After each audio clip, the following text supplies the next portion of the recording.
I took the job because it paid cash and asked no questions.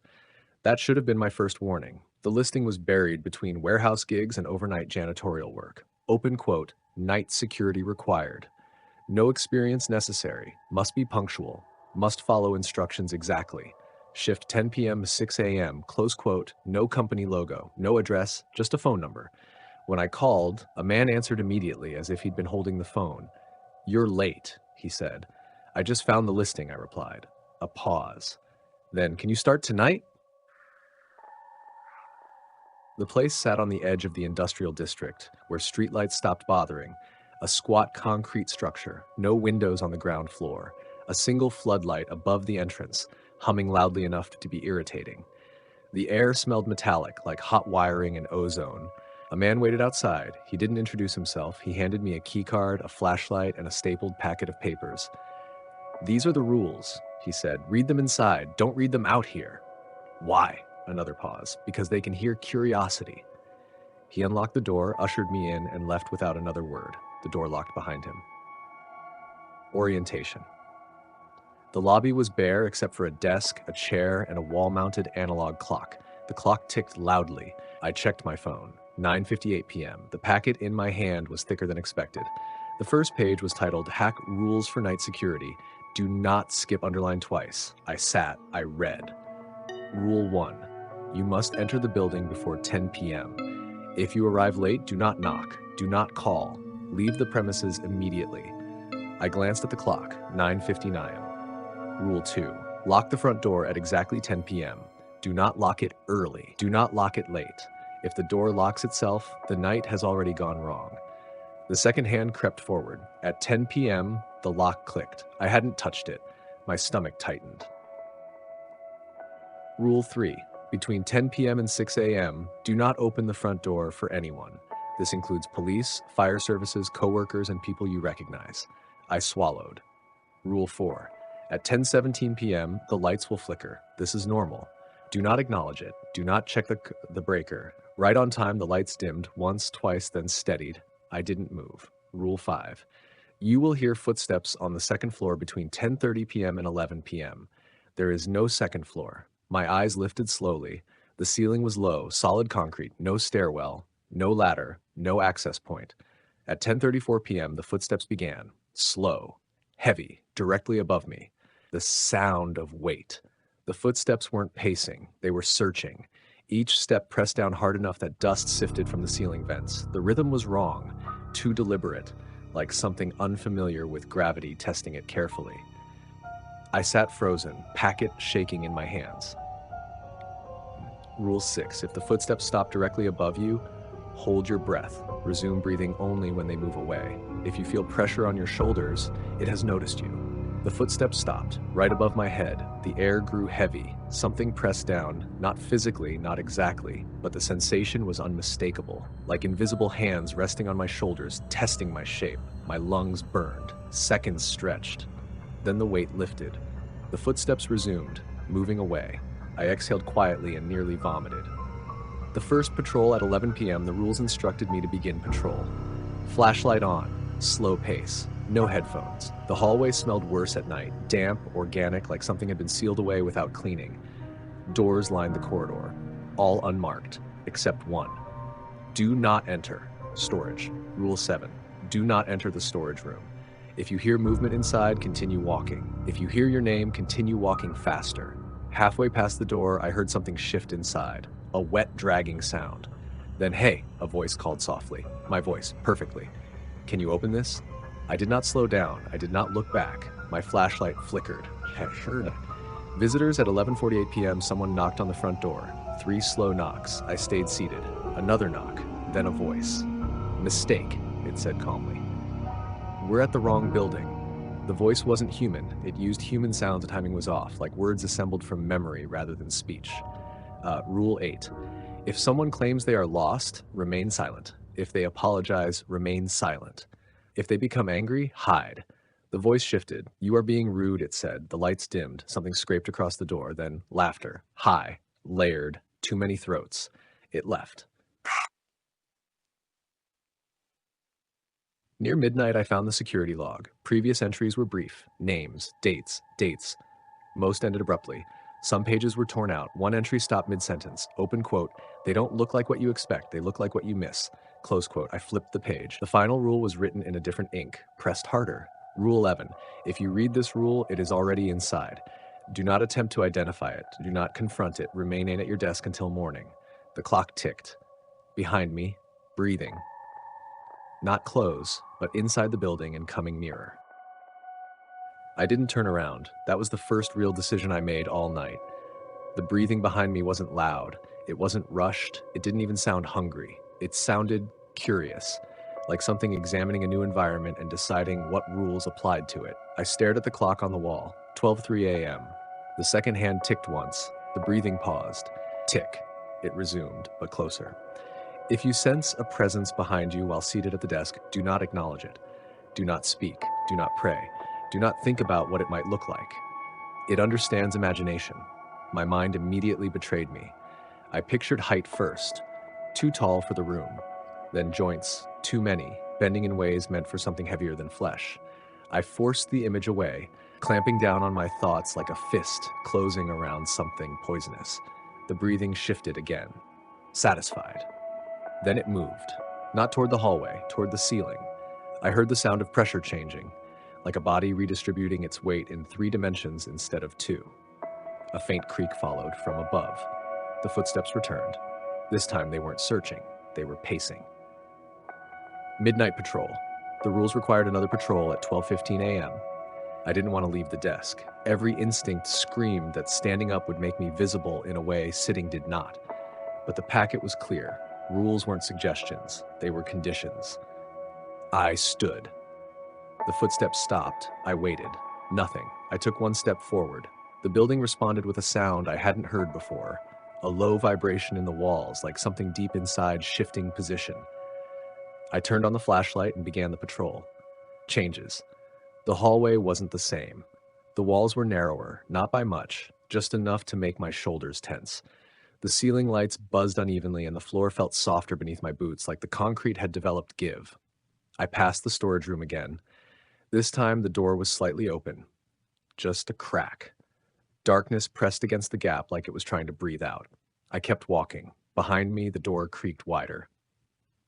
Rule 7, revised, do not enter the storage room. If it opens on its own, do not look inside. If something exits, pretend you don't see it. Something did exit. I didn't turn my head. I didn't need to. I saw it in the reflection of the polished floor, movement that didn't match the shape of the hallway angles. Too many points of contact. It followed me at a polite distance, like it was learning.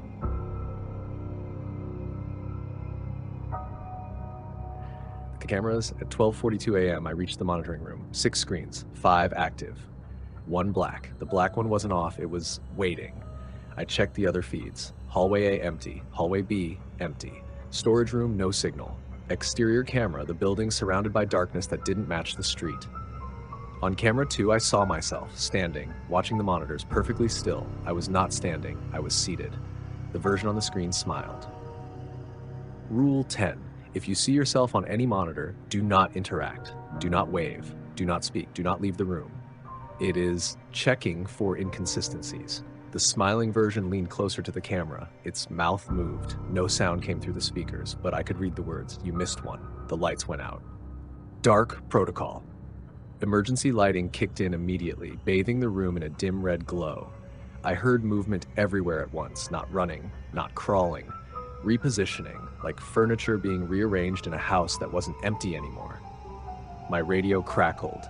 I hadn't been given a radio. Security, a voice said. Calm. Professional. Status check. I didn't answer. The voice sighed. That was a courtesy call, it said. We don't repeat those. Something slammed into the front door. Once, twice. On the 3rd impact, the hinges screamed. Rule 3 exists for a reason. The knocking wasn't random now. It had rhythm. 3 fast, 2 slow. Pause. Again. I realized with horror that it was matching my heartbeat. The visitors' returned voices joined the knocking. Different tones, different ages, all saying the same thing. We know you're in there. We just want to talk. You don't have to follow their rules. They're lying to you. One voice cut through the others. My sister's. Please, she said, open the door. I slid down against the wall, pressing my hand to the windows. The voices Laughter. Not mocking. Relieved. The truth in fragments. The packet fell open in my hands. Pages I hadn't noticed before were there now. Inserted between others. Different paper, different handwriting.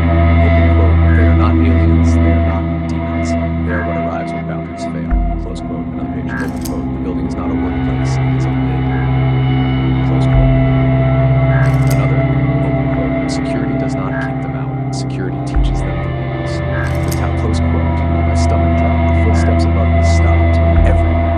At once. Something was listening. At 1:30 a.m., the black monitor turned on. It showed the storage room. The door was fully open now. Inside wasn't darkness. It was depth. Something shifted within it. Something large enough that the room should not have contained. Text appeared on the screen. Employee performance review. Below it, compliance, acceptable, adaptation, improving identity, weakening. The breathing returned, this time inside my chest. I couldn't tell where my breathing ended and the building began. Every inhale felt warm, every exhale felt like permission being revoked. The monitor still glowed red. Employee performance review. The words faded, replaced by live footage from the hallway outside the monitor. Something stood there. It wasn't trying to hide. That was the worst part. It had a shape, roughly human in the same way a scarecrow has a shape. Limbs in the right places, joints where you'd expect them, but assembled with no concern for symmetry or balance. One shoulder sagged lower than the other. Its head was tilted as if gravity affected it differently. Its surface wasn't skin. It looked like a collection of textures layered incorrectly. Patches of something reflective, something fibrous, something that absorbed light entirely. My eyes kept sliding off it, unable to settle on one detail for more than a second. When it moved, it didn't walk. It updated its position. One moment it was at the end of the hall, the next it was closer. No transition, just revision. Do not cover everything. I flipped through the packet again, hands shaking. Pages rearranged themselves as I looked at them. Rule numbers shifted. Some rules repeated with slight wording changes. Some had been crossed out violently. One page was blank except for a single sentence written again and again in tighter, angrier script. Do not let them learn you. The thing in the hallway cocked its head, as if it had heard the thought. The knock. Inside. 3 knocks echoed through the building, not from the front door, from behind the walls. Inside them. The sound traveled through the concrete like bone conduction, bypassing my ears and vibrating directly in my skull. The thing outside the monitoring room reacted, its head snapped toward the sound. Then slowly it backed away. Reluctant, obedient, something else was coming. Rule 5. No longer applies. The footsteps returned above me, but now I understood. There had never been a second floor. There had been a ceiling pretending to be one. It bowed downward slightly like something heavy had leaned on it from the other side. Dust fell. A hairline crack formed. Then another. 1:47 a.m. Shift drift time stopped behaving linearly after that. The clock jumped forward and backward in increments too small to track consciously, but large enough to disorient. My phone vibrated with notifications that vanished when I looked at them. The radio crackled again. Security, the voice said. Same calm tone, same authority. You're doing well. Who is this? I asked before I could stop myself. The radio hissed. That was a mistake, the voice replied, but an understandable one. What are these things? I demanded. Aliens, interdimensional. No, the voice interrupted. They're early. Silence. Then, and now, so are you. The purpose. The voice explained nothing directly. It didn't need to. I pieced it together from what it avoided saying. The building wasn't keeping things out. It was teaching them restraint. Rules weren't barriers. They were lessons. The beings learned where they could stand, when they could speak. Which shapes frightened us fastest. Which voices made us open doors. Security guards weren't defenders. We were examples. Rule 11. The final rule revealed itself fully for the first time. The paper felt warm. Open quote, Rule 11. When containment fails, continuity must be preserved. If you understand this rule, you are no longer protected by the others. Do not attempt to leave. You are the replacement. Close quote. My name appeared beneath it. Typed. Accurate. The first failure, a scream cut through the building. Human. Real. Close. It came from the storage room. I hadn't heard the door open. I hadn't heard anyone enter. but someone was inside.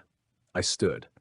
Every rule screamed not to, but the scream cut off abruptly, too abruptly to be a trick.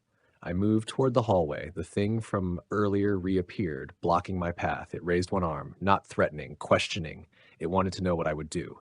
I walked past it. It did not stop me. That was worse than if it had. The storage room. The door was fully open now. Inside, the room was larger than the building. The walls curved inward like the inside of a throat. Something hung from the ceiling. A man, or what was left of one. His uniform matched mine. His mouth was open, frozen in the shape of the scream I'd heard.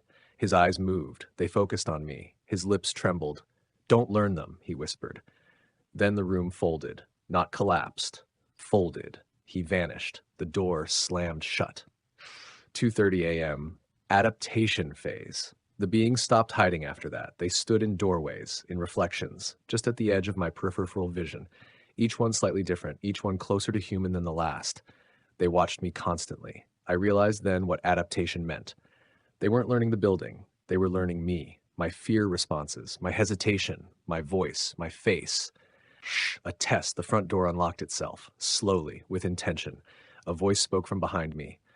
My own. "You can leave now," it said. "You've done enough." The rules said not to open the door. Rule 11 said not to leave. But another rule, one I hadn't noticed before, appeared in the packet. Unnumbered. Untitled. Written in my handwriting. Open quote, "If you want to survive, someone else has to stay." Close quote. The door opened wider. I smelled rain. I smelled freedom. I smelled something else beneath it. Something patient. Waiting. The shift never ends. The door was open wide enough now that rain was pooling on the floor. Cold air rolled in, carrying the sound of the storm, real, violent, alive. Thunder cracked somewhere close, shaking the walls. For the first time all night, the building reacted defensively.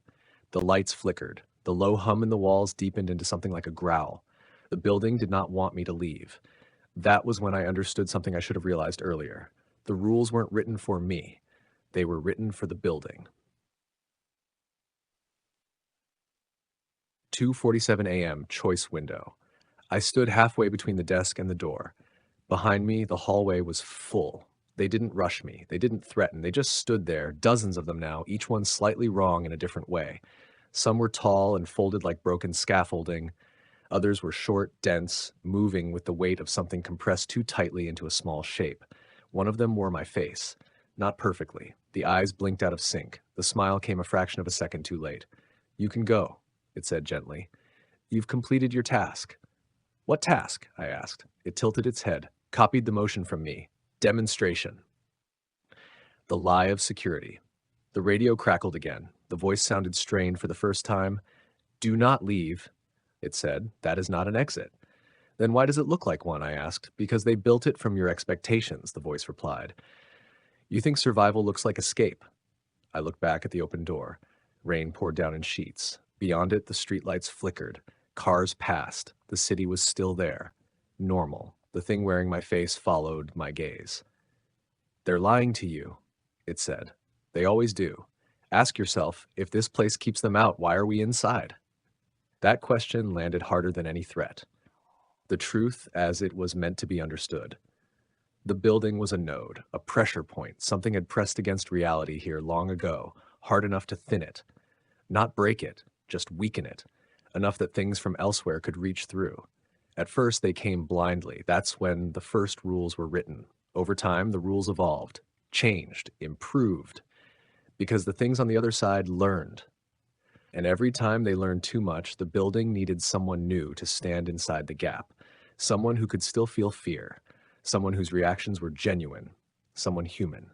Security wasn't about keeping them out. It was about teaching them how to behave when they came in. Number 2:58 a.m. End of patrol. The analog clock on the wall ticked louder now. Every second felt heavy. The door behind me creaked wider, straining against something unseen, like a mouth opening too far. The beings in the hallway leaned forward slightly, interested, anticipating. The voice on the radio dropped its pretense. "If you cross that threshold," it said, "you will take the breach with you. They will not stop at this building. They will follow the pattern you show them." "And if I stay?" I asked. The radio went silent. That was answer enough. Rule 11, Understood.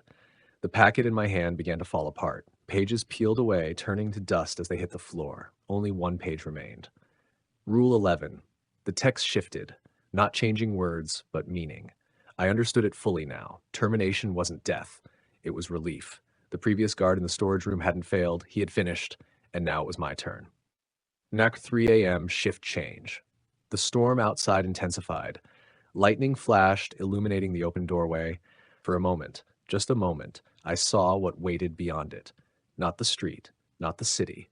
Something else, wearing the world loosely, like a disguise it hadn't quite learned to maintain. I stepped away from the door. It slammed shut behind me with bone-jarring force. The building exhaled. The beings in the hallway reacted instantly. Some recoiled, some stepped back. The one wearing my face frowned, as much as it was capable of doing so. Why? It asked. I sat down at the desk, picked up the flashlight, logged the time, 3:01 a.m., perimeter secure. They didn't like that. Something changed after that. They stopped approaching me directly. They observed from a distance, copied less, watched more. I realized they weren't waiting for me to break. They were waiting for me to teach.